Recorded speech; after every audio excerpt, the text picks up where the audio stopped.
प्रमाण श्रुतीचे वचन एक नारायण सार जप जप तप कर्म हरिवीण धर्म वाऊगाची श्रम व्यर्थ जाय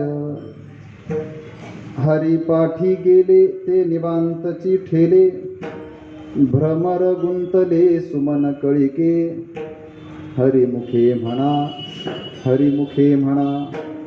पुण्याची गणना कोण करी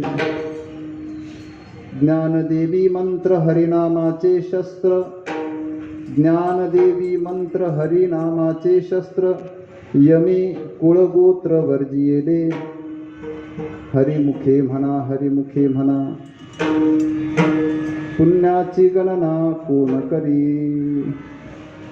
विठला विठला विठला विठला विठला विठला विठला विठला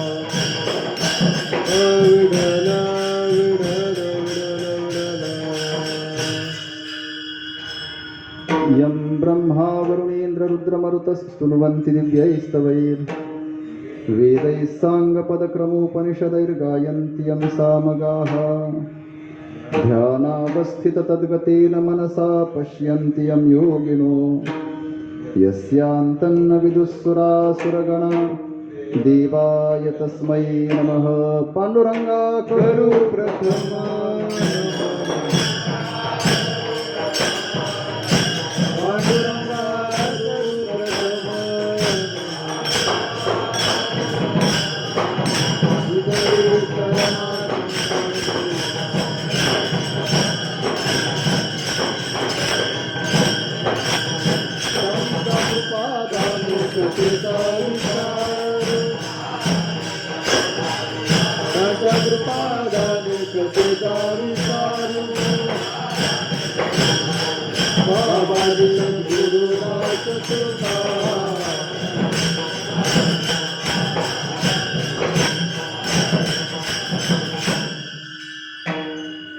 लुलायस्य वक्त्राच्छ्रुतिं पाठयन्तं प्रतिष्ठानपूर्या सुधीसङ्गसेव्यं चतुर्वेदतन्त्रेतिहासादिपूर्णं समाधिस्थमूर्तिं भजे ज्ञानदेवं नमो ज्ञानेश्वरा नमो ज्ञानेश्वरा नमो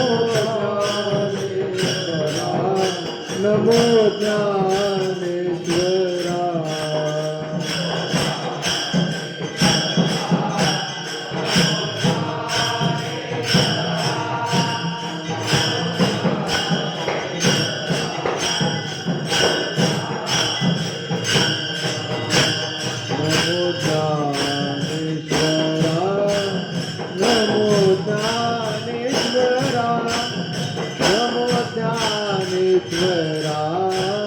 नमो ज्ञानेश्वरा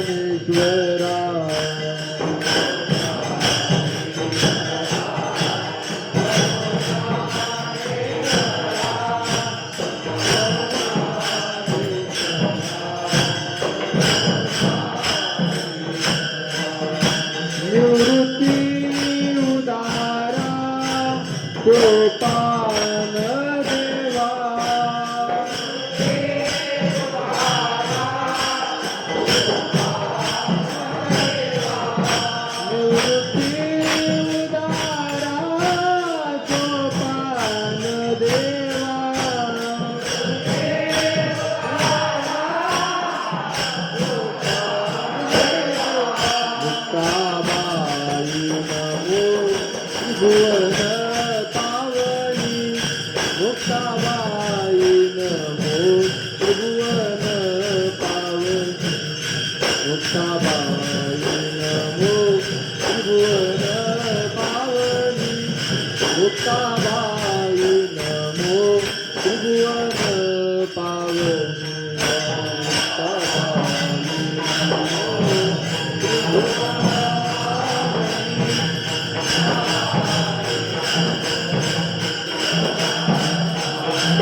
त्रिभुवन पावनी नमो ज्ञानेश्वरा नमो ज्ञानेश्वरा निवृत्ती उदारा सोपान देवा मुक्ताबाई नमो त्रिभुवन पावनी आद्यत्रय जननी देवांची नमो सद्गुरु तुकया ज्ञानदीपा नमो सद्गुरु सच्चिदानंद रूपा नमो सद्गुरु भक्त कल्याणमूर्ती नमो सद्गुरु भास्करा पूर्ण कीर्ती आत्मरूप गणेशु स्मरण सकळ विद्यांचे अधिकरण तेची बंधू श्री चरण श्री गुरूंचे ते नमस्कारोनी आता संपाद्य ज्ञानंच विधाय भक्तिं विलोकितो येन समाधिराजः वैराग्यवन्तं सुविचारयुक्तं नमामि जोगं शिरसा गुरुन्तं सोनु पंत तथा कुनी आवलीने मामा से बोलती नामे शंकर शंकरा सदा समकरा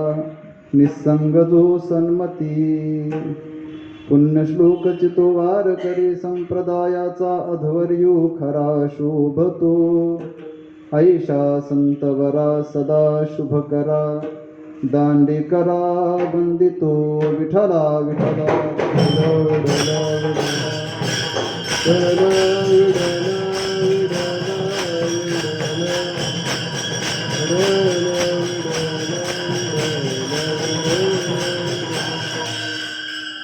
वेदशास्त्र प्रमाण श्रुतीचे वचन वेद शास्त्र प्रमाण श्रुतीचे वचन एक नारायण सार जप हरिमुखे म्हणा पुण्याची गणना कोण करी. भगवत चिंतन सेवेकरता निवडलेला अभंग आपणा सर्वांचे सुपरिचित वारकरी संप्रदायाच्या संत कृपेच्या इमारतीच्या पायाच्या ठिकाणी निवास करणारे ज्यांच्या पुण्यपावन अलंकापुरी नगरीमध्ये आपण या महिनाबद्ध वारीसाठी संप्राप्त झालेलो आहोत असे अखंड समाधिगण इंद्रायणी तटाक निवासी विश्वमाऊली ज्ञानोबाराय यांच्या अभंगगाथेतील हरिपाठ प्रकरणातील क्रमाने 20व्या क्रमांकाचा अभंग सेवेकरता प्राप्त आहे. विठला विठला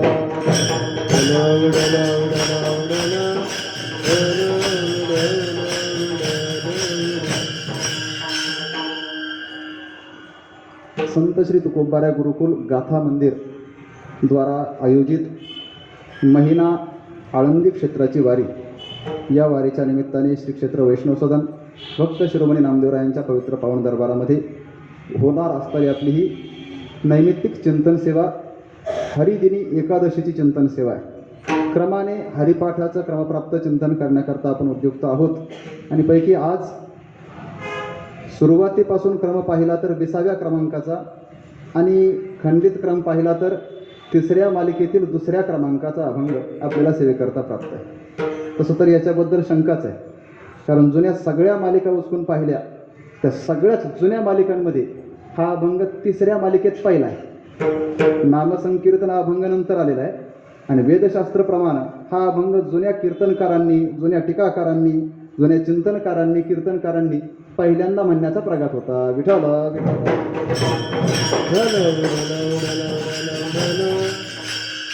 तो बदलला कधी का बदलला त्याची मीमांसा मला काही माहिती नाही, त्याच्यामुळे त्या भानगडीत न पडता प्रस्तुत अभंगाचं काहीसं चिंतन करण्याचा प्रयत्न करतो. वास्तविक पाहिलं तर हा बदलही का घडला असावा याचा थोडासा विचार आपण करू शकतो, कारण पूर्वापर चिंतन करत असताना पूर्व अभंगातून पर अभंगाला म्हणजेच पुढच्या अभंगाला प्रसवणारी काही शब्द काही वचनं काही विचार प्राप्त होतात. आणि 2ऱ्या मालिकेचा शेवटचा अभंग आहे हरिवंश पुराण, त्याचं शेवटचं चरण आहे ज्ञानदेवा गोडी हरिनामाची जोडीचा विचार ज्ञानोबाराय तिथं सांगतात. त्याच्यानंतर येणारा विचार हा जोडीचाच असला पाहिजे, म्हणून नामसंकीर्तन वैष्णवांची जोडी पापे अनंत कोटी आणि तिथं जोडीचा विचार मागून पुढे आलेला आहे. तसाच विचार याही ठिकाणी अगदी प्रत्येक अभंगामध्ये केलेला आपल्याला पाहायला मिळतो.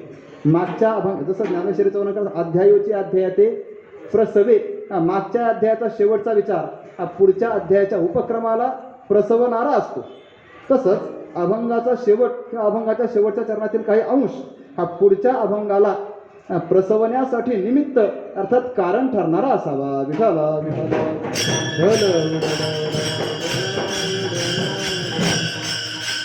आज आपल्याला प्राप्त असणारा अभंग, हा अभंग वेदशास्त्र प्रमाण, श्रुतीचे वचन याच्याकडे जर पाहिलं तर या अभंगामध्ये विश्वमाऊली ज्ञानोबा आहे शास्त्र प्रमाण देऊन हरिनाम जपाचा उपदेश करतायत.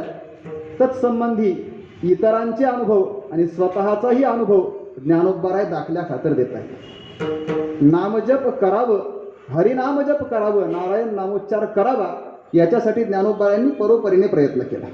आणि तोच हेतू आहे ज्ञानोबारायांचा. कारण हरिपाठाचं ध्रुवपद आपल्या सगळ्यांना ज्ञात आहे. हरिमुखे म्हणा, हरिमुखे म्हणा. म्हणा हे क्रियापदच आज्ञार्थामध्ये आलेलं आहे. म्हणून इथं सुद्धा एक नारायण सार जप, बरेच लोक म्हणताना एक नारायण सार जपा आज्ञार्थामध्ये म्हणतात. विठाला विठाला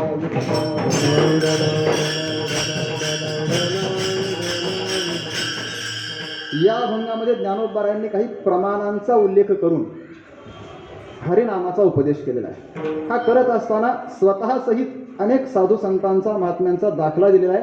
अगदी भ्रमर म्हणून ज्यांनी ज्यांनी भगवान परमात्म्याच्या चरणकमल दलाचं सेवन केलं करण्याकरता प्रवृत्त आहेत अशा सगळ्याच महापुरुषांचा, संतांचा, साधूजनांचा दाखला ज्ञानोबा या अभंगाच्या माध्यमातून देत आहेत.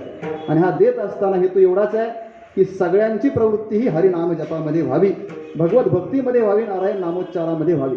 वास्तविक पाहिलं तर एक सामान्य नियम आपल्याला माहिती आहे. उपक्रम उपसंहाराची एकवाक्यता झाल्याशिवाय तात्पर्य निर्णय करता येत नाही. या अभंगाकडे पाहिलं, याच्यामध्ये ज्ञानोबा प्रामाणिक बोलतायत. प्रमाणांच्या आधाराने म्हणजेच प्रामाणिक बोलतायत. वास्तविक पाहिलं तर ज्ञानोबारांचा सगळा हरिपाठच प्रामाणिक आहे, प्रमाणित आहे. कशावरनं? कारण नियम असा आहे, उपक्रम उपसंहाराची एकवाक्यता झाली म्हणजे सुरुवातीला ते असावं, शेवटी ते असावं, मध्ये नसावं असं जमत नाही. सुरुवातीलाही असावं, शेवटीही असावं आणि मध्येही असावं, तर ती एकवाक्यता स्वीकारली जाते. आणि याचा विचार करत असताना एक प्रसिद्ध मंत्र आपल्यासमोर आहे. वेदे रामायणे शास्त्रे पुराणे भारते तथा आदौ मध्ये तथा च अंते हरिही सर्वत्र गीयते. हरिही सर्वत्र गीयते. कुत्र कुत्र? वेदे आदौ मध्ये तथा च अंते. रामायणे आदौ मध्ये तथा च अंते. शास्त्रे आदौ मध्ये तथा च अंते. पुराणे आदौ मध्ये तथा च अंते. भारते अपि तथैव आदौ मध्ये च अंते हरिही एव सर्वत्र गीयते. विठाला विठाला.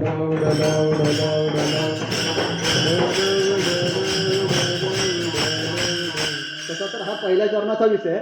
पण हे मी कशा करता सांगतोय, ज्ञानोबा यांच्या उपक्रम उपसंहाराची एकवाक्यता शोधायची असेल तर जसं आदी, मध्य आणि अंत तिन्ही ठिकाणी तो विषय आला पाहिजे, तसं ज्ञानोबा दिलेलं प्रामाण्य सुद्धा 3 ठिकाणी आपल्याला हरिपाठात पाहायला मिळतं. सुरुवातीला चहुवेदी जाण, साही शास्त्री कारण हे आदी प्रमाण आहे. त्याच्यानंतर सर्व सुख गोडी, साही शास्त्र निवडी हे अंती प्रमाण आहे. आणि वेदशास्त्र प्रमाण, श्रुतीचे वचन हे मध्य प्रमाण आहे. जसं वेदे रामायणे शास्त्रे पुराणे भारते तथैव हरिपाठे अपि आदौ मध्ये तथा चांते प्रमाणेन सह हरिही एव गीयते. विठाला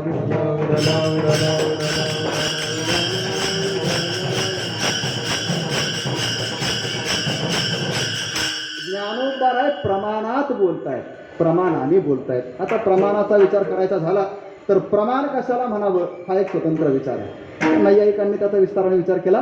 प्रमाण कशाला म्हणावं? प्रमायाहा करणम प्रमाणम. जे प्रमेचं करण आहे त्याला प्रमाण म्हणावं. प्रमा काय? तर प्रमेचं स्वरूप सांगितलं. तद्वती तत्प्रकारकः ज्ञानम यथार्थ ज्ञानम सा एव प्रमा उच्यते. तिलाच प्रमा म्हटलंय. कशाला? जे जसं आहे तसं कळणं म्हणजेच यथार्थ ज्ञान अर्थात प्रमा. जे जसं आहे तसं कळणं याला म्हणतात प्रमा. आणि जे जसं आहे तसं न कळता तद्वती तत् अभाववती तत्प्रकारकः ज्ञानम अयथार्थ अर्थात अप्रमा म्हटलंय. मग याचा विचार करत असताना प्रमेचं म्हणजेच यथार्थ ज्ञानाचं जे करण आहे, करण अर्थात साधन, करण म्हणजेच कारण. नैयायिकांच्याच भाषेत सांगायचं झालं तर करण म्हणजेच केवळ साधन नाही, करण म्हणजेच केवळ कारण नाही. मग असाधारणम कारणम करणम इति उच्यते. विठाला विठाला. ज्यांनी कारणाचे सुद्धा दोन प्रकार केले. एक साधारण कारण आहे आणि दुसरं आहे असाधारण कारण. साधारण कारण कशाला म्हणायचं? यच्चयावत जगतामध्ये घडणारी सगळी कार्य, त्या सगळ्या कार्यांचं जे कारण आहे त्याला म्हणावं साधारण कारण. आणि एका विशिष्ट कार्याकरता जे कारण आहे त्याला म्हणायचं असाधारण कारण. साधारण कारणाचा विचार करत असताना मला वाटते 9 साधारण कारणं सांगितली सगळ्या पदार्थांना, सगळ्या कार्यांना. ईश्वर, ईश्वरेच्छा, ईश्वर ज्ञान, ईश्वर प्रयत्न, काल, दिक, अदृष्ट, प्राक अभाव आणि प्रतिबंधकाभाव, ही 9 साधारण कारणं आहेत. जगात कोणतंही कार्य झालंय असं म्हटलं का यापैकी एकाही कारणाचा अभाव असेल तर कार्य घडूच शकत नाही. असं ज्या कारणांचं अस्तित्व, ज्या कार्यांची विद्यमानता प्रत्येक कार्याला प्रसवण्याकरता अत्यंत उपयोगितेचे आहे त्यांना म्हटलंय साधारण कारण. आणि दुसरा प्रकार आहे असाधारण कारण. तत्त कार्यावच्छेदाने वापरलं जाणारं किंवा निमित्त मात्र किंवा उपादान मात्र होणारं जे कारण आहे तिथं त्यांची भाषा आहे समवाय मात्र. तर असं जे कारण असेल त्याला म्हणावं असाधारण कारण. असाधारण कारण म्हणजेच करण. आणि असं प्रमेयचं जे करण आहे म्हणजेच प्रमेयचं जे असाधारण कारण आहे त्याला म्हणावं प्रमाण. विठाला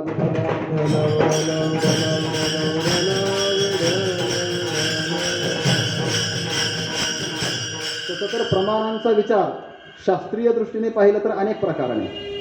काय प्रमाण कशा करता हे जर तुकोबारांना विचारलं तर तुकोबारा सांगतायत प्रमाण विश्वास दृढ होण्याकरता आहे, विश्वास बसण्याकरता आहे. म्हणून तर अगदी पुराणाला उपलक्षण धरून तुकोबारा बोलतात ज्यांचा आमच्या वचनावर विश्वास नाही ना त्यांनी प्रमाण पहा. कोणती?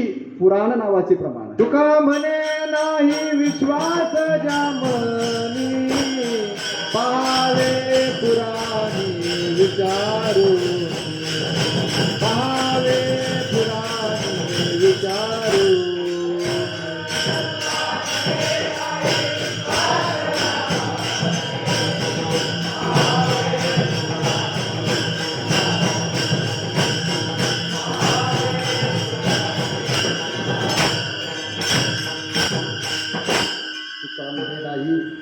विश्वास ज्या म्हणी पहावे पुराणी विचारुनी. पुराण हे उपलक्षण घ्या, त्याच्यामध्ये शास्त्रांचाही अंतर्भाव आहे, त्याच्यामध्ये वेदाचाही अंतर्भाव आहे, त्याच्यामध्ये अगदी सगळ्या शास्त्रांचा अंतर्भाव आहे, त्याच्यामध्ये वेद, वेदांग, उपवेद सगळ्याचा अंतर्भाव आहे पुराण शब्दामध्ये. मग पुराणांना विचारा म्हणजेच प्रमाणांना विचारा, ही तुकोबारांची भाषा आहे. प्रमाणाशिवाय सिद्धी होत नाही हे आपल्याला सगळ्यांना माहिती आहे. नाही प्रतिज्ञा मात्रेन वस्तुसिद्धी अपितु लक्षण प्रमाणाभ्याम वस्तुसिद्धी. वस्तूची सिद्धी करायची असेल, कोणतंही कार्य नियततेने सिद्ध करायचं असेल तर त्याच्याकरता 2 गोष्टींची उपलब्धी आवश्यक. एक म्हणजेच लक्षण अपेक्षित आहे आणि दुसरं म्हणजेच प्रमाण अपेक्षित आहे. ज्ञानोबराय आजच्या अभंगामध्ये लक्षणासहित प्रमाणाचा विचार सांगतायत. विठाला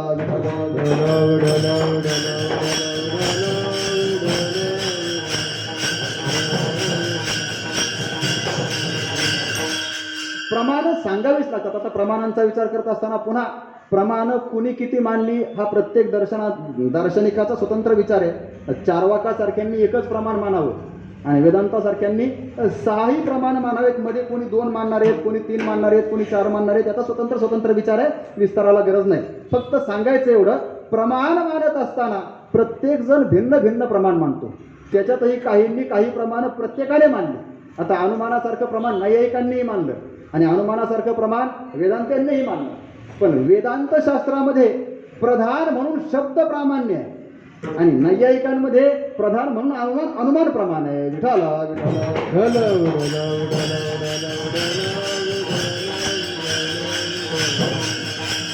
अशा प्रमाणांचा विचार करत असताना प्रामुख्याने आपल्याकडे प्रमाण म्हणून काय घ्यायचं असेल तर ज्ञानोबरायांचा पूर्व विषयाचा विचार घेतला तर 4 वेद, 6 शास्त्र आणि 18 पुराण यांना प्रमाण घ्या.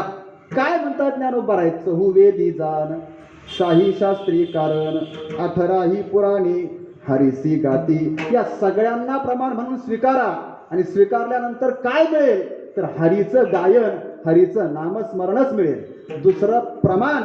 दुसरं काही सांगणारं प्रमाण याच्यामध्ये तुम्हाला सापडणार नाही. कदाचित तुमच्या बुद्धीने तुम्ही सापडण्याचा प्रयत्न करता किंवा सापडवण्याचा प्रयत्न करताल तरी तो सुद्धा काय बुवा सांगायचे म्हणायचे बुवा आपल्या अकलेचं तारे तोडून तिथं आपल्या बुद्धीचं दिवाळ काढू नये. मग काय करावं? परंपरेने जो विचार आपल्या समोर ठेवलाय तसाच घ्यावा आणि त्याच अर्थाचं अनुसरण करत चालावं. विठाला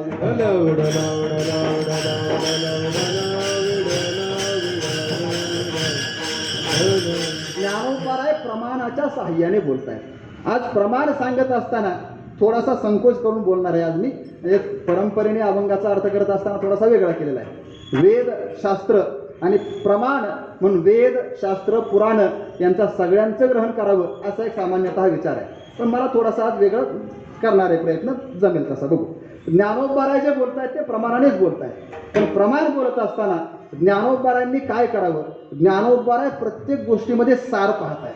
अगदी अभंगाचं एक नारायण सार जप इथं आपल्याला सगळ्याच गोष्टींचा सार शोधायला लागलं तर वेद शास्त्र आणि पुराण या सगळ्यांचं सार पाहावं लागेल. सार नाम तात्पर्य. सार म्हणजेच निष्कर्ष. आणि मग वेदाचा पुराणाचा शास्त्राचा सगळ्याचा निष्कर्ष सार म्हणजेच अंतिम भाग आहे. त्यालाच तर वेदांत म्हटलंय. वेदस्य अंतिमः भागः वेदांतः. तोच प्रमाण स्वीकारावा. वेदांतो नाम उपनिषद प्रमाणम. हे प्रमाण स्वीकारावं. याच धाग्याला धरून ज्ञानोबाराय म्हणतात आम्हाला तेच प्रमाण आहे अभंगाचं पहिलं चरण. वेदशास्त्र प्रमाण श्रुतीचे वचन. वेदशास्त्र प्रमाण श्रुतीचे वचन.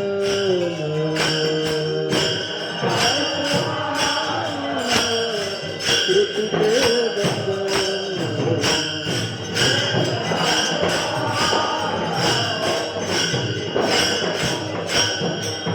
वेदशास्त्र प्रमाण श्रुतीचे वचन. वेदशास्त्र प्रमाण श्रुतीचे वचन.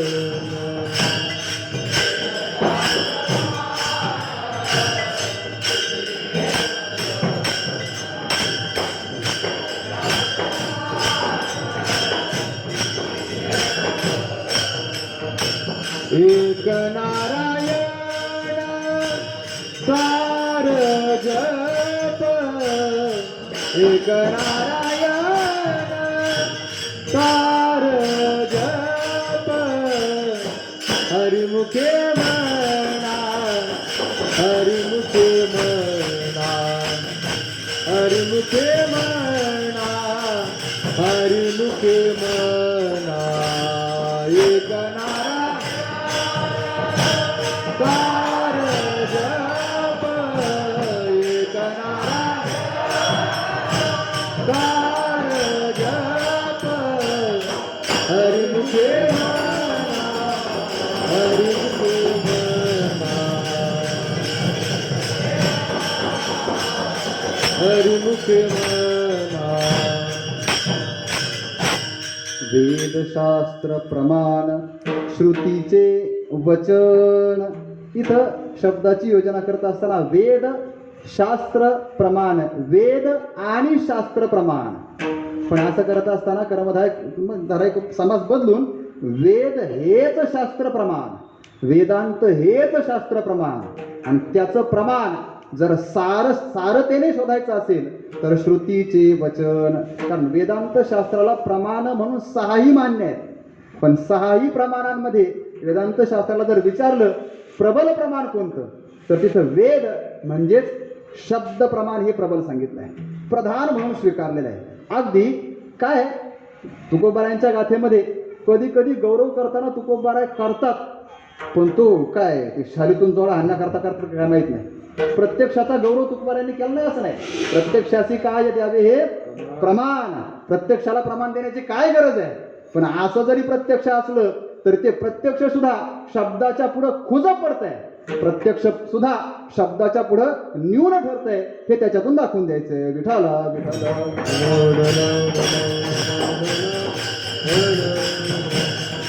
आणि वेदांत शास्त्राचाच विचार प्राधान्याने का स्वीकारावा त्याचं एक कारण थोडक्यात सांगतो. आपल्या सगळ्यांना परिचित आहे.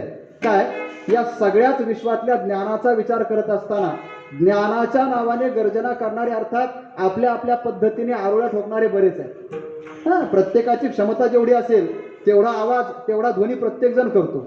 कोणाचा आवाज मोठा असेल तर तो त्याला जरा लांब जाईल, कोणाचा कमी असेल तर तो कमी असेल, पण प्रत्येक जण आवाज करण्याचा प्रयत्न करतो ना. आपलं अस्तित्व दाखवून देण्याकरता एकच उपाय आहे प्रत्येकाजवळ, तो म्हणजेच आवाज. आवाज मोठा असला का तो मोठा कोणीतरी असावा. आवाज म्हणून तर आम्हाला याचा आवाज लागतो, कारणच ते आवाजाची गरज आहे. आवाज असला तर कोणतरी मोठं आहे असं वाटतं. मग आवाज आता ते शास्त्राचं वर्णन करता असताना सांगितलंय प्रत्येक जण आवाज करतो. या ज्ञानाच्या जंगलामध्ये अरण्यामध्ये प्रत्येक शास्त्रकार आपल्या आपल्या पद्धतीने आवाज करतोय. पण तो आवाज, कुणाचा आवाज चित्कार असेल, कुणाचा आवाज डरकाळी असेल, कुणाचा आवाज कुई करणं असेल, खोले कुई म्हणतात ना, कोणाचा आवाज इवळणं असेल. प्रत्येकाचा आवाज भिन्न भिन्न आहे, प्रत्येकाचा आवाज करण्याची पद्धत भिन्न आहे, प्रत्येकाच्या आवाजाचा ध्वनी भिन्न आहे. पण या सगळ्यांचा विचार करत असताना तुकोबाराय तर बोलतायत बाकीच्यांचा आवाज तोपर्यंतच जोपर्यंत सिंहाची गर्जना कानावर येत नाही तोपर्यंत जवबरी रे तवबरी जंबूक करी गर्जना जवत्या पंचानना. जोपर्यंत पंचाननाची गर्जना कानावर पडत नाही तोपर्यंत बाकीच्या सगळ्यांचा आवाज आहे. आणि हेच सांगताना सांगितले तावत गर्जंती शास्त्रानी जंबुका विपिनी यथा न गर्जती महाशास्त्र यावत वेदांत केसरी. तोपर्यंतच सगळे शास्त्र आपल्या आपल्या पद्धतीने ध्वनी करतात, आवाज करतात, आपला आवाज काढतात. कुठपर्यंत? जोपर्यंत वेदांत नावाचं महाशास्त्र गर्जना करत नाही तोपर्यंत. विठाला विठला विठला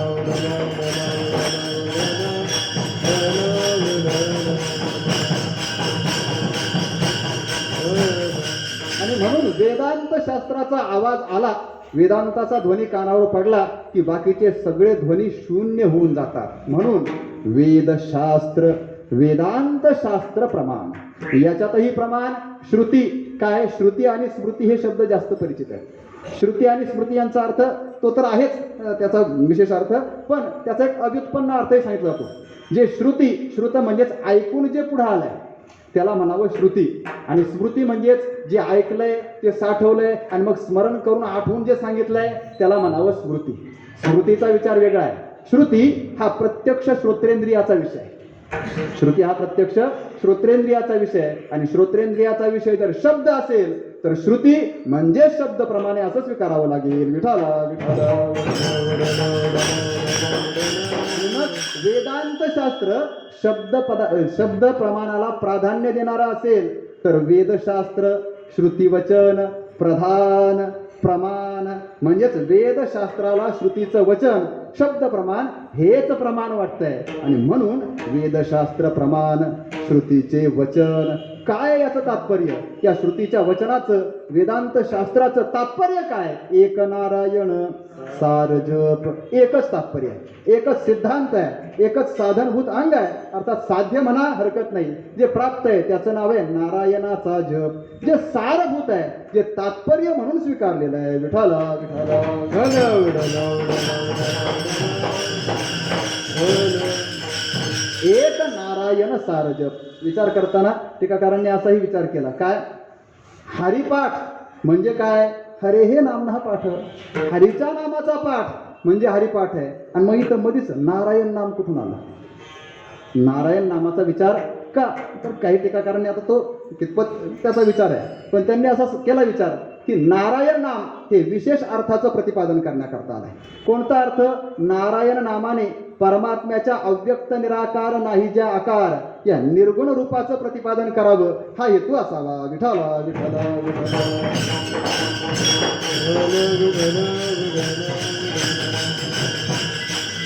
नारायण शब्दाचे अर्थ करत असताना तेही भिन्न भिन्न केलेले पाहायला मिळतात. नार नाम जल, जले अयनम नाम शयनम यस्य सह नारायण, तो नारायण.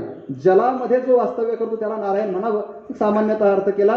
त्याच्यानंतर नर शब्दाचे अर्थ करत असताना भिन्न भिन्न केले. नरह नाम आत्मा, नर शब्दाचा अर्थकोशामध्ये आत्मा असा केला. नरात जातः नारह, नरापासून जे उत्पन्न झालं त्याला म्हणावं नार. नार म्हणजेच नरापासून उत्पन्न झालेलं, अर्थात ते अपत्याधिकारामध्ये त्याचा स्वतंत्र विचार आहे. नर आणि नार अपत्याधिकारामध्ये प्रत्यय लागून झालेला शब्द आहे. मग नार म्हणजेच नरापासून उत्पन्न झालेलं. आत्मनः जातः नारः असं म्हणा किंवा नरात जातः नारः असं म्हणा. नार म्हणजेच त्याच्यापासून उत्पन्न झालेलं. मग त्याच्यापासून उत्पन्न झालेलं काय? तर त्याच्यापासून उत्पन्न झालेलं सगळंच. यतो वा इमानी भूतानी जायन्ते, जायन्ते के जायन्ते भूतानी जायन्ते. नरात जातः आत्मनः जातः कोण कोण? तर सर्वानी भूतानी, सर्व भूत. कारण आत्मनः आकाशः संभूत, आकाशात वायू, वायोः अग्निः, अग्नेः आपः अभ्याम, हा सगळाच विचार आहे.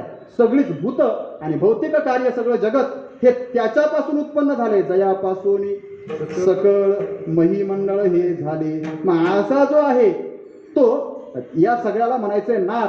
आणि या सगळ्याचं अयन, अयन पदाने अधिकरण, अयन पदाने अधिष्ठान, अयन पदाने आश्रय, अयन पदाने आधार असा अर्थ करून नारांचं जो अधिकरण आहे, अधिष्ठान आहे, त्याला म्हणा नारायण. विठाला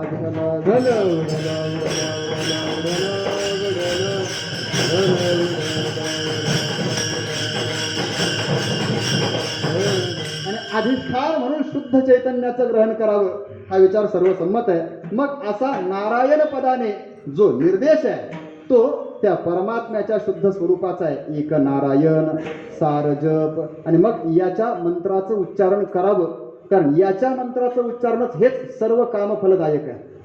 कशावरनं? उपनिषदांमध्ये भाषा पाहायला मिळते. ओम नमो नारायणाय इति मंत्र उच्चारणेन वैकुंठ भुवनम गमिष्यती. विठाला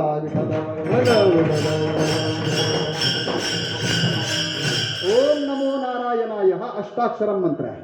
आणि त्याचा उच्चार केल्यानंतर मंत्र उच्चारणेनं वैकुंठ भुवनम गमिष्यती, वैकुंठ भुवनाला जाता येईल, जाता येतं. ही जर उपनिषदांची भाषा असेल तर नारायण नामाने साक्षात मोक्ष मिळतो. मुखी नाम हाती मोक्ष, याला काही अन्यथाच राहिलं नाही. म्हणून एक नारायण सार जप. आणि सार म्हटलंय त्याला. आता सार कशाला म्हणतात? जे मंथन करून काढलं जातं त्याला सार म्हणतात. आणि हे मंथन मला वाटतं जिथं 4 प्रमाणांचा विचार आला होता तिथंच आलं होतं. मंथुनी नवनीता तैसे घे अनंता, मंथुनी नवनीता तैसे घे अनंता.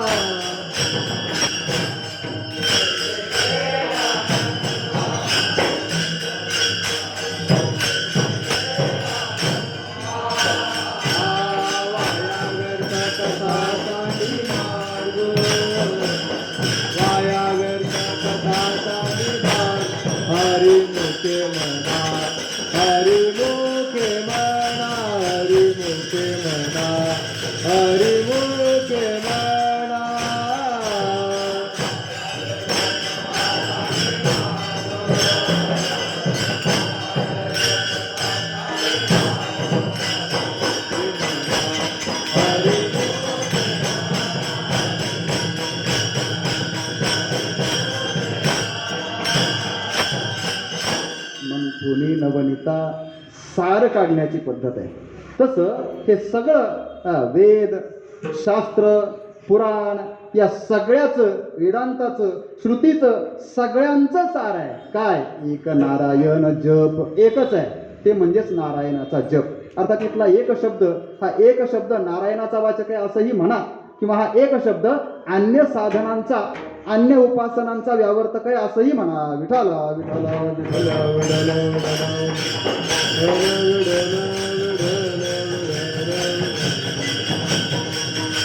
अगदी अन्य उपासनेचा, अन्य साधनेंचाच व्यावर्तक आहे असं नाही, तर अन्य जपांचाही व्यावर्तक आहे. अभंगाचं दुसरं चरण.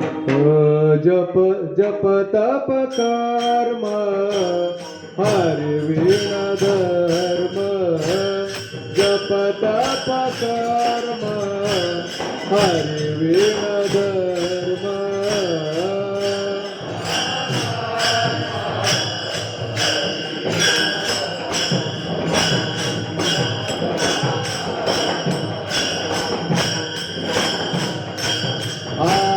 जप तप कर्म हरि वीण धर्म,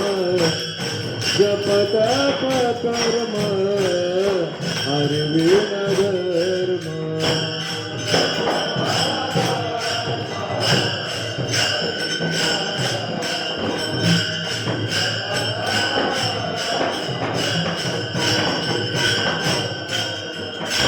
वाऊगाची श्रम व्यर्थ जाय वाऊगाची श्रम व्यर्थ जाय हरिमुखे म्हणा हरिमुखे म्हणा हरिमुखे म्हणा हरिमुखे म्हणा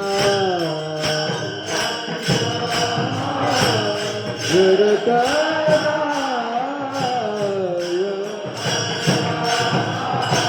व्यर्थ जाय हरिमुखे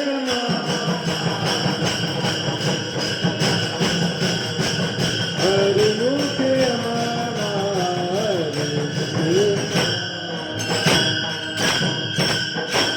जप तप कर्म हरिवीन धर्म वावुगाची श्रम व्यर्थ जाय. ज्ञानोबा बोलतायत हरीचं नाम नारायणाचं नाम हेच एकमेव सार आहे आणि तेच केलं पाहिजे. अगदी उपनिषदांचा श्रुतीचा विचार जर पाहिला तर त्या ऋग्वेदामध्ये अशी एक श्रुती आहे मर्त्यो अमर्त्यस्य ते नाम मनामहे. ऋग्वेदातली श्रुती आहे मर्त्य अमर्त्यस्य नाम मनामहे. पण उच्चार करत असताना मनामहे क्रियापद आहे. मनामहे मन धातू आहे आणि मनामहे मने मनावहे मनामहे हे उत्तम पुरुषाचं बहुवचन आहे. उत्तम पुरुषाचं बहुवचन असेल तर इथला कर्ता हा उत्तम पुरुष पाहिजे म्हणजेच मी आणि बहुवचनामध्ये आम्ही असला पाहिजे. विठाला आणि ते जर आम्ही असतील तर मर्त्य वयम मर्त्य वयम मर्त्याः आम्ही सगळे मर्त्य आहोत आम्ही सगळे मरणारे आहोत. पण आम्ही कुणाचं नाव घ्यावं अमर्त्यस्य ते अमर्त्यस्य. तुम्ही जे अमर्त्य आहात भगवान नारायण परमात्मा जो अमृत स्वरूप आहे ते नाम तव नाम मनामही. तुझ्या नामाचं आम्ही ध्यान करावं. बस इतरांचा निषेध आहे इतरांची व्यावृत्ती आहे. एक नारायण. मग याच्यामध्ये व्यावृत्ती करत असताना जप करायला सांगितलं पहिल्या चरणामध्ये आणि पुन्हा सांगतायत जप हरिविन व्यर्थ आहे. याचा अर्थ काय तर ज्याचा सांगितलाय त्याचाच करावा इतरांचा केला तर मग मात्र तो व्यर्थ आहे. विठाला विठाला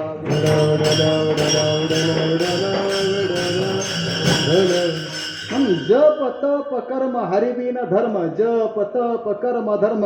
अगदी मागच्या अभंगामध्ये आपण योग याग क्रिया धर्माधर्म माया याचा विचार श्रवण करून आलो. ते सगळंच हरीच्या नामामध्ये विलयाला जात असेल तर ते योग्य आहे नाहीतर मग ते व्यर्थ. त्याचा विचार व्यर्थ म्हणून नाही. अगदी जपाला सुद्धा ज्ञानोबारा व्यर्थ म्हणतायत पण केव्हा विष्णू बिन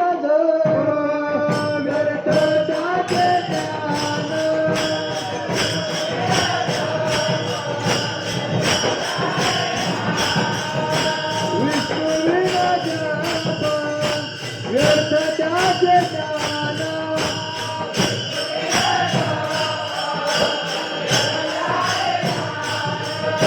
रामकृष्ण माना नाही जाते रामकृष्ण माना नाही जाते.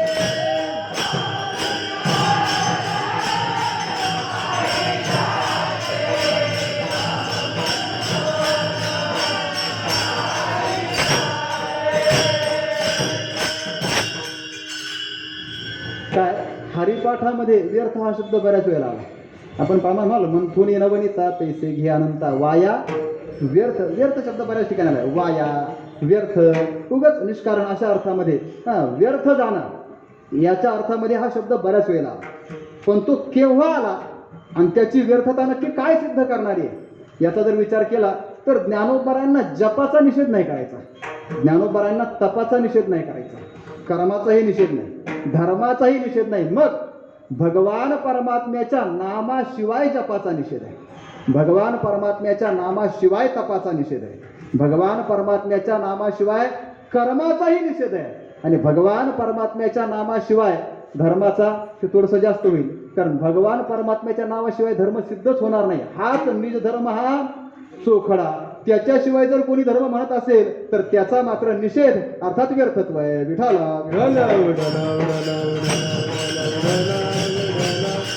मग या चारच काय, या उपलक्षण माना.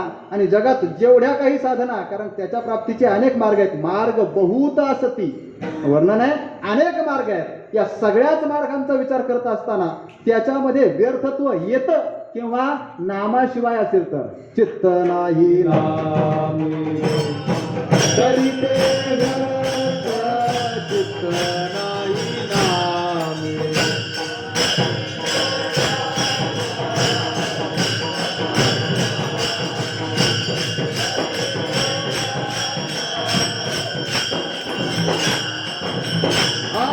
त्रिवेणी संगमी नाना तीर्थे भ्रमी, चित्त नाही नामी तरी ते व्यर्थ, चित्त नाही नामी तरी ते व्यर्थ.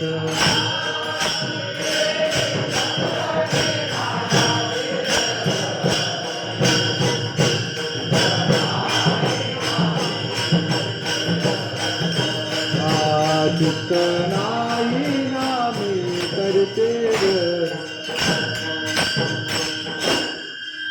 चित्त नाही नामी तरी ते व्यर्थ. वाउगाची श्रम व्यर्थ जाय. गुरुवर्य विठ्ठल बाबा घुले यांच्या मुखानं ऐकलं होतं, श्रम व्यर्थ जाय म्हणजे काय. ते एक उदाहरण सांगायचे. असं म्हणायचे, ते म्हणायचे बा, एखाद्या स्त्रीने आपल्या उदरामध्ये गर्भ वाढवावा, त्या गर्भाला 9 महिने सांभाळावं आणि जन्माला येत असताना जर तो गर्भ मृत अवस्थेत जन्माला आला तर त्याला म्हणावं वाउगाची श्रम व्यर्थ जाय, कारण तिचा श्रम काही कमी नाही. असं म्हणतात की एखादी मातामाऊली आपल्या उदरामध्ये गर्भ वागवते, तिच्या उदरात गर्भ आहे असं म्हटलं का तिच्या सगळ्याच जीवनाला मर्यादा येतात. फार कष्ट आहे. अगदी आमकं खायचं नाही, आमकं प्यायचं नाही, आमकं घ्यायचं नाही, आमकं करायचं नाही इथपर्यंत, तर उड्या मारायच्या नाही, जोरात चालायचं नाही, पाय आपटायचे नाही, काय उचलायचं नाही, ते फार कमी नाही.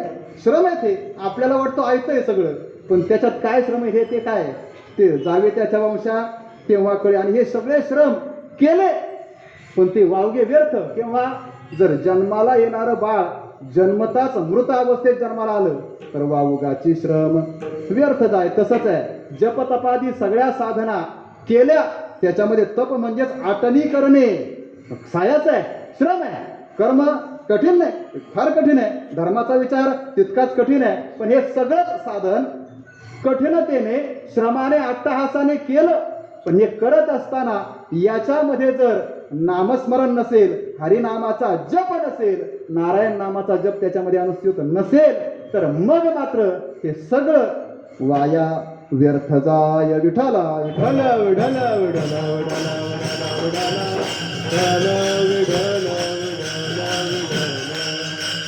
महाराज आम्हाला एक कळत आहे की या कोणत्याही साधनेमध्ये भगवान परमात्म्याच्या नामाचा जप करा. अर्थात काहीही करायचं असेल तर नामस्मरणाला धरून करा, नामस्मरणाला सोडून काहीही करू नका. मग काय करताना करावं गुरुदेव बाबा सांगत असतात, त्याची सुलभता 4 प्रकार. कुणीही करा, कधीही करा, कसंही करा आणि कुठेही करा. आता ते बाबा त्याला प्रमाणपणे सांगत असतात. तर असं अत्यंत सुलभ असणारं भगवान परमात्म्याचं नामस्मरण हेच अत्यंत अनन्यतेने करावं, एकमेव तेच करावं. बाकीच्या सगळ्या साधनांना साधन रूपता याच्यामुळंच आहे. असं जर तुमचा अट्टहास असेल, आग्रह असेल, याच्यामध्ये सगळ्यांचा अंतर्भाव होतोय. नामस्मरण, हरीच्या नामाचा पाठ हाच करायला पाहिजे असं जर तुमचं म्हणणं असेल तर याने मिळतं काय आणि असं मिळालेलं कुणी आहेत का, तर हा दाखला ज्ञानोबा सांगतात अभंगाच्या 3ऱ्या चरणामध्ये. हरी पाठी गेले हरी पाठी गेले निवांत ठेले हरी पाठी गेले हरी पाठी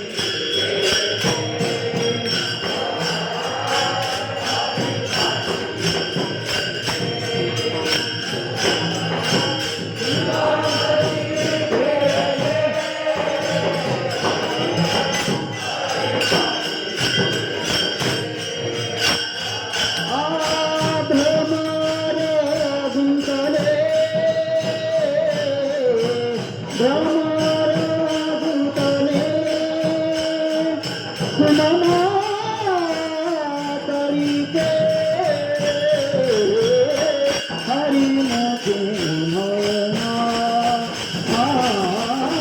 हरी नको म्हणा, हरी नको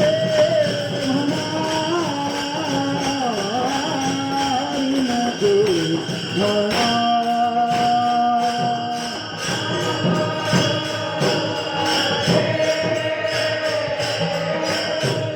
भ्रमर गुंतले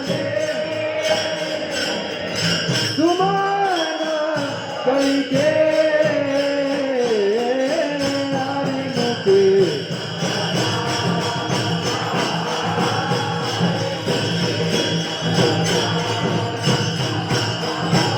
हरी नको म्हणा,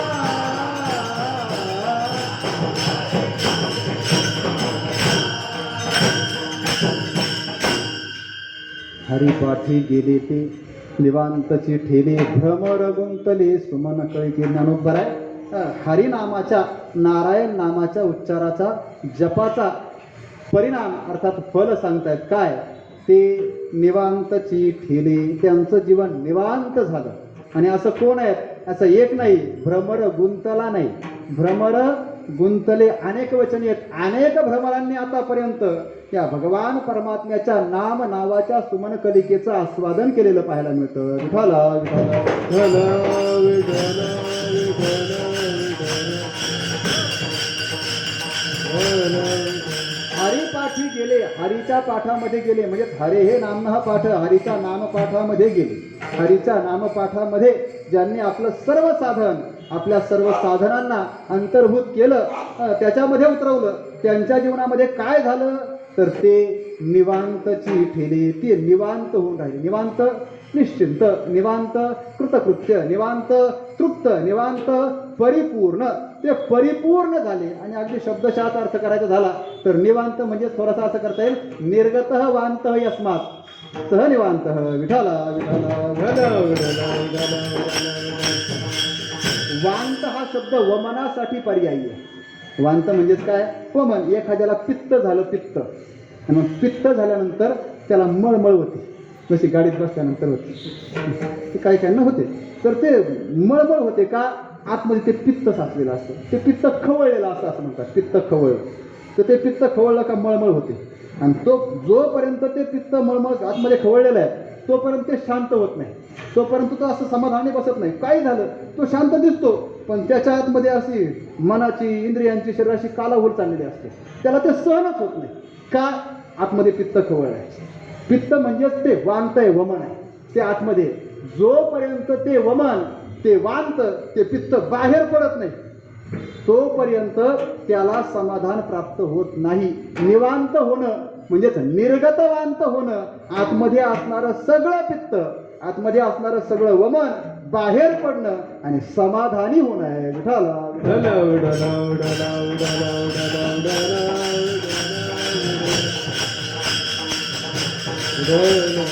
आणि असं भगवान परमात्म्याचं नाम हे भगवान परमात्म्याला घेऊन येतं. नामासरीचा हरी येतो ना, नाम घेतलं का तो येतो, आणि तो आला का दुसरं कोणतंच पित्त राहत नाही. काम क्रोधे केले घरी ते,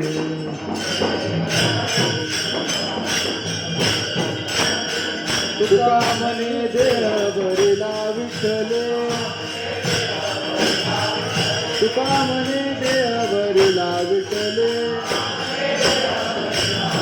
काम क्रोधे केले घरी ते.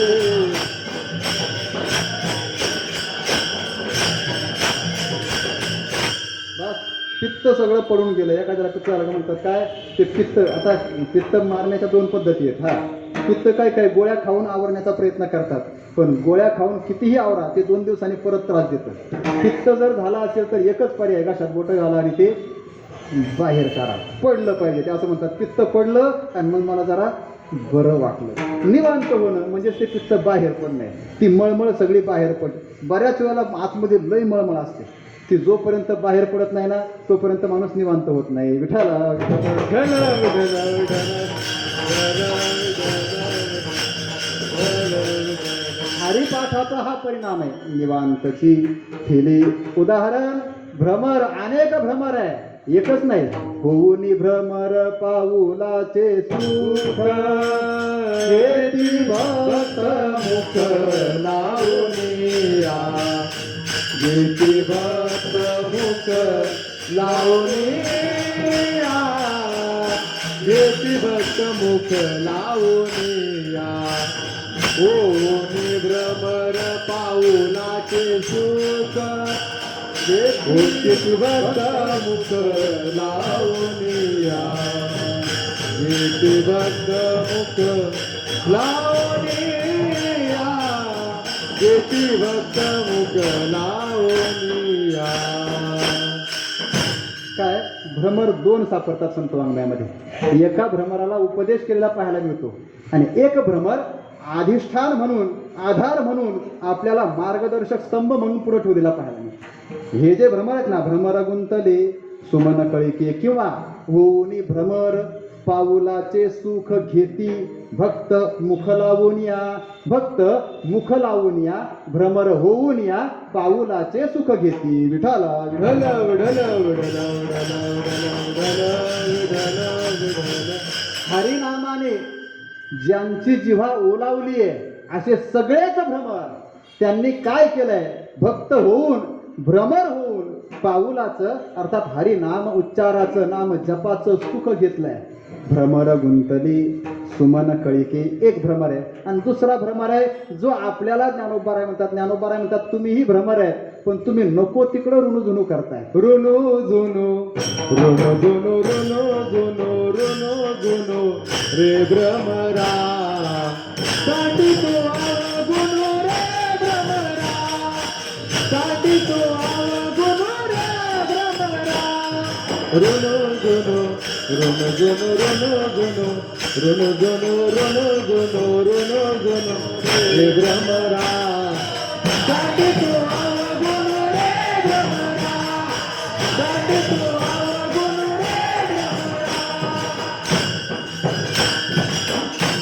ऋणुझुनू ऋणुझुनू रे भ्रमरा. अरे भ्रमरा, ऋणुझुनू ऋणुझुनू भरपूर झाली, आता चरण कमळ दळू रे भ्रमरा.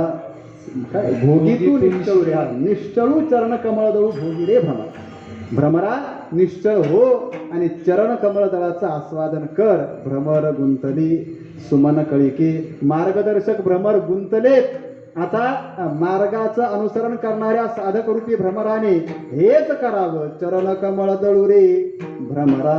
ज्ञानोबाराय तुम्ही आम्हाला नारायण नामाचा जप करायला सांगता, हरिमुखे म्हणता, पण हे नारायण नामाचं जप नाम, या नाम जपाचा मंत्र तुम्ही तुमच्या जीवनात स्वीकारलाय का? ज्ञानोबाराय स्वतःचा अनुभव सांगतायत अभंगाच्या शेवटच्या. ज्ञानदेवी मंत्र हरिनामाचे चक्र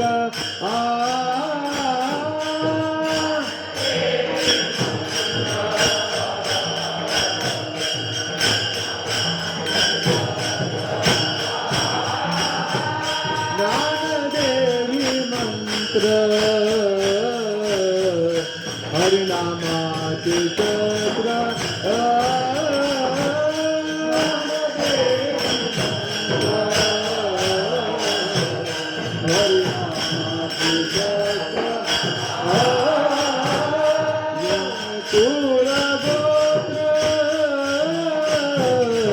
यमे कुळ गोत्र वजिले हरिमुखे म्हणा, हरिमुखे म्हणा, हरिमुखे म्हणा, हरिमुखे म्हणा. यमे कुळ यमे कुळ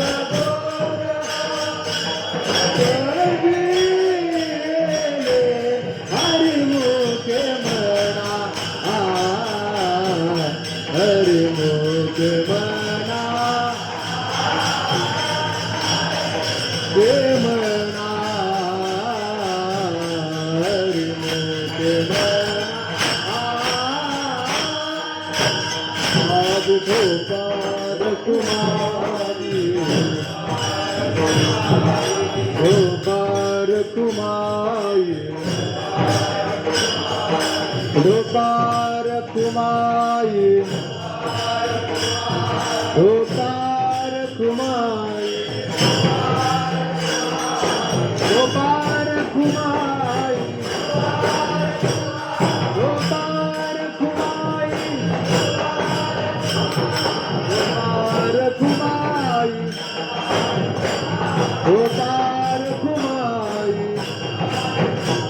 पार कुमाई पार कुमाई पार कुमाई पार कुमाई कुंडली कवरदारी विठ्ठल ज्ञानेश्वर तुकाराम माऊली ज्ञानेश्वर महाराज की जय पार कुमाई पार कुमाई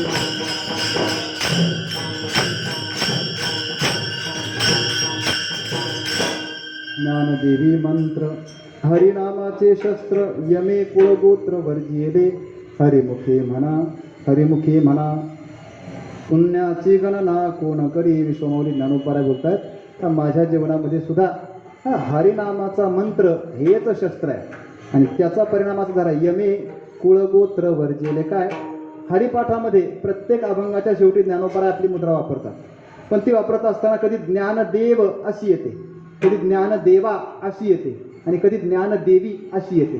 ज्यावेळेस ज्ञानोबाराय ज्ञानदेव किंवा ज्ञानदेव म्हणे असं म्हणतात त्यावेळेस ज्ञानोबाराय तटस्थ होऊन बोलतात असं वाटतं, आणि कधी ज्ञानोबाराय ज्ञानदेवा किंवा ज्ञानदेवी म्हणून बोलतात त्यावेळेस ज्ञानोबाराय स्वानुभव सांगतात असं वाटतं. विठाला अगदी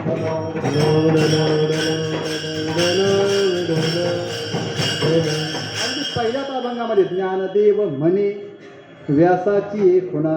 ज्ञानदेव असा प्रयोग आहे, ज्ञानोबाराय तटस्थ आहे आणि द्वारकेचा राणा पांडवा घरी आहे त्यांचा निर्देश करतायत, तटस्थतेने बोलतायत. पण जिथं जिथं ज्ञानदेवा किंवा ज्ञानदेवी प्रयोग आला तिथं मात्र ज्ञानोबाराय स्वतःचा अनुभव सांगतायत असंच वाटतं. ज्ञानदेवा गोडी हरिनामाची जोडी, ज्ञानदेवी यज्ञ याग क्रिया धर्म किंवा ज्ञानदेवी मंत्र हरिनामाचे शस्त्र. जिथं ज्ञानदेवा किंवा ज्ञानदेवी असं आलं ना तिथं साक्षात ज्ञानोबाराय स्वतःचा अनुभव बोलतात असं वाटतं. इथंही ज्ञानोबाराय सांगतात ज्ञानदेवी, ज्ञानदेवाच्या ठिकाणी म्हणजेच माझ्या ठिकाणी काय मंत्र कोणतं हरिनाम मंत्र हेच शस्त्र आहे आणि त्याचा परिणाम काळाचीही सत्ता यमाचीही सत्ता आता चालत नाही. यमी कुळ गोत्र सगळ्यांचं वर्जन केलं, सगळ्यांना सोडून दिलं, कारण त्याला तिथं प्रवेशच नाही ना. यम सांगत असे दूता तुम्हाला तिथं सत्ताच नाही, मग सत्ता नाही तर त्या गावात यम येईल कसा, आणि जर यम आला नाही तर कुळगोत्रांना नेईल कसा. म्हणून यमे कुळगोत्र वर्जिले फार गोड आहे. काय ज्ञानदेवी मंत्र हरिनामाचे शस्त्र. शत्रूवर प्रहार करण्याकरता दोन प्रकारचे आयुध वापरले जातात. एक शस्त्रही वापरलं जातं आणि एक अस्त्रही वापरलं जातं. शस्त्र पण वापरलं जातं आणि अस्त्र पण वापरलं जातं. फरक काय? फरक असा आहे, अस्त्रम मुक्तम शस्त्रम अमुक्तम असं म्हटलंय.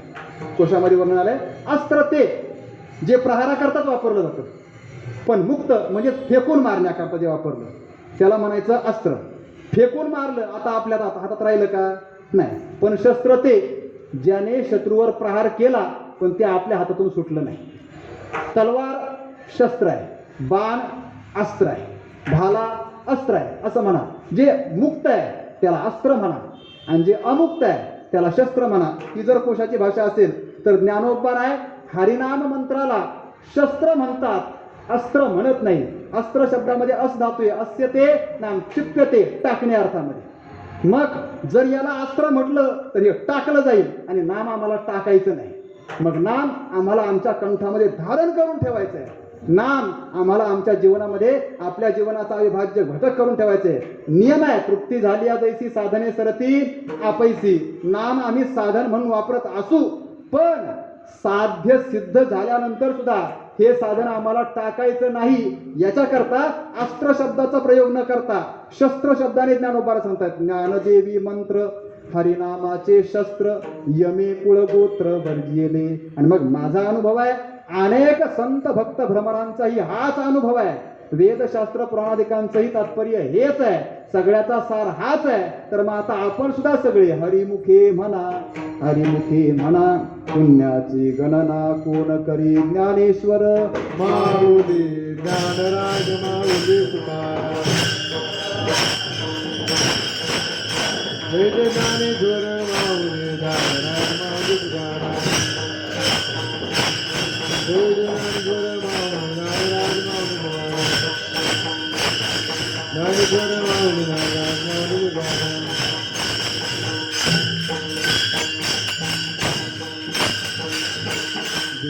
शास्त्र प्रमाण श्रुतीचे वचन एक नारायण सार जप जप तप कर्म हरिवीन धर्म वावुगाची श्रम व्यर्थ जाय हरिपाठी गेले ते निवांतची ठेले भ्रमर गुंतले सुमन कळिके ज्ञानदेवी मंत्र हरिनामाचे शस्त्र यमी कुळगोत्र वर्जिले हरिमुखे म्हणा पुण्याची गणना कोण करी. ज्ञानोबा यांच्या प्रसिद्ध असणाऱ्या हरिपाठातील क्रमाने 20व्या क्रमांकाचा अभंग आहे आज आपल्यासमोर चिंतन सेवेकरता प्राप्त होता.